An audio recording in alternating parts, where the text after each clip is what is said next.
benching days are gone. That's probably smart. You know, they say benching is the worst exercise from the shoulders. Yeah, because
All right, what's up guys? So yesterday you watched me do a whole deadlift session. Now I was supposed to do 3 sets of 7 at an RP of 6 to 7, and that ended up being 585 pounds. Now I'm kind of getting back into the swing of things. I'm getting my volume up while maintaining a pretty moderate intensity, which means weight. So, you know, 585 pounds, it was light. Like the first set was amazing. As you guys saw, I kind of sped through it and it felt great. So the second set was a little bit more interesting because as I was moving on into the later reps, so I got to 6 and I got to 7, my grip gave out just a little bit on that last rep. So as I was locking out, you could tell that like the bar kind of just like rolled out of my hand. And you know, that's perfectly fine. That's understandable. That's gonna happen time to time whenever you deadlift the way I deadlift. So if you guys did not know, I kind of hold on to the bar with my fingertips, like at the very ends of my fingers, versus having the bar right here. Like most people, I kind of deadlift with the bar kind of hanging off my fingers, and I just have really strong fingertips, and that kind of decreases the range of motion for me, and it makes the deadlift a little bit more easier. So I go with that. I go with that grip whenever I'm doing like heavy work, and it works for me. It never really fails. It's never been an issue for me whenever I do top sets, like really heavy weight. So I just continue to do it going forward. And then the last set, I just completely lost my grip whenever like I was getting towards the lockout, and the bar just literally rolled out of my hands. But it is now the next day. It is Thursday, which is actually like one of my favorite days because I'm a consumer of digital content. I love podcasts, I love videos, I love you know, shows and all that kind of stuff. So it's like whenever Thursday comes around, that's when my favorite podcast comes out. The Brilliant Idiots, Breakfast Club on YouTube. Watch a couple of DJ Vlad interviews here and there. Everyday Struggle with DJ Academics and Joe Budden. There's a lot of podcasts I listen to, and Thursday is kind of like the day where I kind of just like answer emails, and like I do a lot of work online, so like I'm just chilling on my laptop and I'm listening to that kind of stuff in the background music. So like a lot of the stuff I listen to has to do with just like sports culture, hip-hop culture, music, all that kind of stuff. But we're actually about to head on to the gym. Today we have a 3x3 on bench at an RP of 7, so it should be like about 350 pounds. Like today's just like a chill day. It's a really good day. Got my Get Better Today t-shirt on, and we're finna go on to the gym and grind. So let's go, like, to the gym right now. Let's go.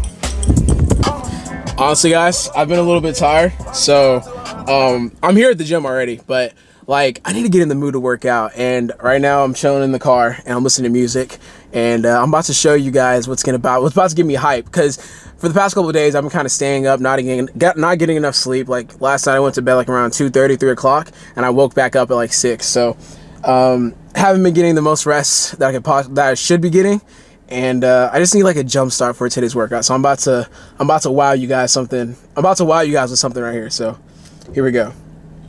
All right, this one be good. This one be a good one. On 100,000, yeah.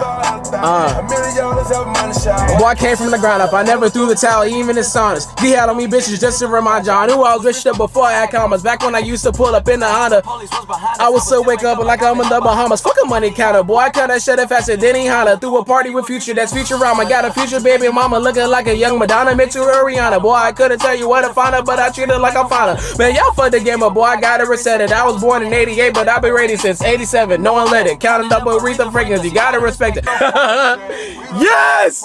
I love killing a verse. I am ready to work out today, bruh. Bench. Let's work. Okay, so we have 345 pounds on the bar. Once again, like I said before we left the crib, we got a 3x3 on bench. So that's gonna be 345. So let's get this first set out of the way.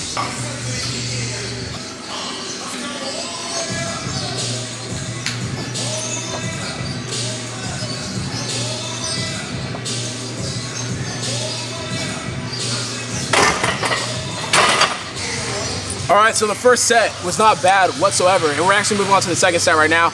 I noticed, okay, so I'm gonna let you guys in on something that I'm trying going forward on bench. So it's kind of hard, well, it's not hard to explain, but basically on bench, I kind of execute a soft touch bench press, and basically what that means is like, I bring the bar down, and once I hit like kind of like my pressing point, I kind of do a soft touch and I don't sink the bar in. And that kind of takes away momentum. But what I'm doing now, like I'm trying this out just because I feel like my bench has been kind of stagnant a little bit. I'm trying out new techniques, and what I'm doing right now is like I'm letting the bar sink into my body. I'm kind of giving like that rebound effect. So I get a little bit more momentum off my chest, because that's actually my weak point whenever it comes to bench press. I feel like if I can get the bench halfway up, it's going to be locked out because I have very, very strong triceps. So basically what I'm trying to say is I'm kind of getting like a rebound effect and kind of more momentum by allowing the bar to sink into my body more whenever I get to my pressing point. So I'll let you guys see what I'm talking about in this set right now. Let me put my wrist wraps on.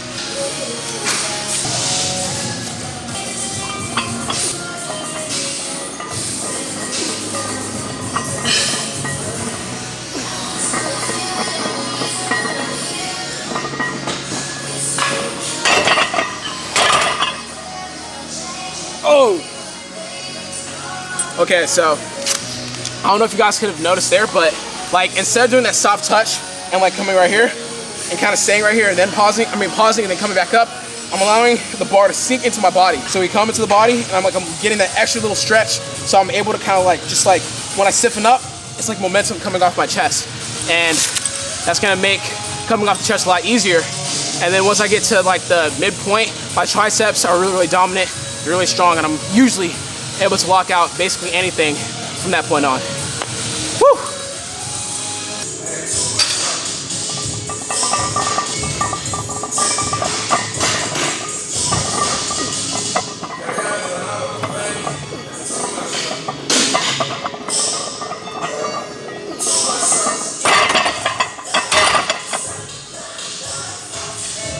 I've been so quiet, I got the world like, what the fuck is he planning? So I actually cut today's workout pretty short. I didn't cut it, but I literally just went inside and did bench. I didn't do anything extra or anything like that I normally do. Like I didn't follow up the powerlifting portion of the workout with the whole bodybuilding thing. I was like, you know, I didn't get enough sleep. I need to actually get back home, rest up, and make sure I get a full night's of rest. I've been staying up for the past couple of days until like 2, 3 in the morning, just trying to get stuff done and like doing a lot of stuff behind the scenes. But I also got an email from the costume place that I ordered my costume from, and it's coming in tomorrow, so that's gonna be super dope. There's also the Alphalete Halloween party that's gonna be happening this Saturday at the gym, so it's gonna be super fun. It's gonna be 12 to 5, and it's gonna be like a costume party or whatever. I'm just happy, you know, your boy's costume's gonna be here on time for the Halloween party, so that's super like exciting. And just like the fact that like I get that stress off the back of my back. Off the back of my back. I get that stress off my back. You're right. I get that stress off my back. I'm seriously tripping. But anyways, I wanted to like just like very briefly explain something that I feel like a lot of people take for granted. So if you're someone that competes in powerlifting in general, in terms of competing, like competition, you have to trust your coach. Like there's no way around that. I think a lot of people don't understand that, and I think that's something that's pretty underrated. Like the relationship I have with Joey, which is my coach, is like, you know, look, I feel like I could do my own programming, like I could be okay and stuff like that. Like I know how to program and how to get stronger and stuff like that, but I give that stress to Joey because I just want to focus on the lifting aspect of powerlifting, right? Like I just want to worry about getting stronger and hitting these weights, not if like, oh, this didn't move fast enough and, you know, I'm gonna have to change this in my program. It's like, look, I throw that lob to Joey catches it and he slams it, and I just have to worry about literally just lifting the weights. Like Joey worries about all that kind of stuff. And what I'm trying to say is I don't question anything that Joey sends me. Like I don't question it, and I can't question it. I'm the type of person, like I lift off of feeling, like I lift off of being in that type of flow. So it's like if I'm trying to work out, I'm not thinking. If I'm thinking, that means I'm not executing to the best of my abilities. So what I'm trying to say is like, if you hire a coach, let that coach do their job. Don't question that coach. Like you should do your due diligence and make sure that coach is very competent. Make sure that coach is smart. And if you check all those things off before hiring him, don't question when he sends you your program. Just make sure you're focused on executing the program to the best of your abilities and balling out. You know, like at the end of the day, anything that Joey sends me I keep telling Joey's like, yo man, how do you feel about this? I was like, look, I trust anything that you give me. I trust anything that you throw my way, bruh. Like, don't worry about how I feel. I'm gonna feel good about it because I know you sent it to me. I hired you for the reason of you take care of all the extra stuff. I just do the lifting. Like, I hire you to make lifting easier for me. And that's what I'm trying to say. Like, if you're a powerlifter and you're questioning your coach, I feel like you're kind of doing some it's kind of counterproductive. Like, if you hired a coach, it's because you trusted in that coach's intelligence and their programming. So at the end of the day, you know, just trust what that coach is giving you and try to ride it out. But okay, that's like something I just wanted to say. It's super random actually when you think about it. But anyways, gonna end this day off. It is currently about 7 o'clock, and I'm focused on getting an adequate amount of sleep tonight. Like I said earlier, I haven't been sleeping. So, all right, guys, this video is coming to end. Thank you guys for tuning into another video on my YouTube channel. If you guys like this video,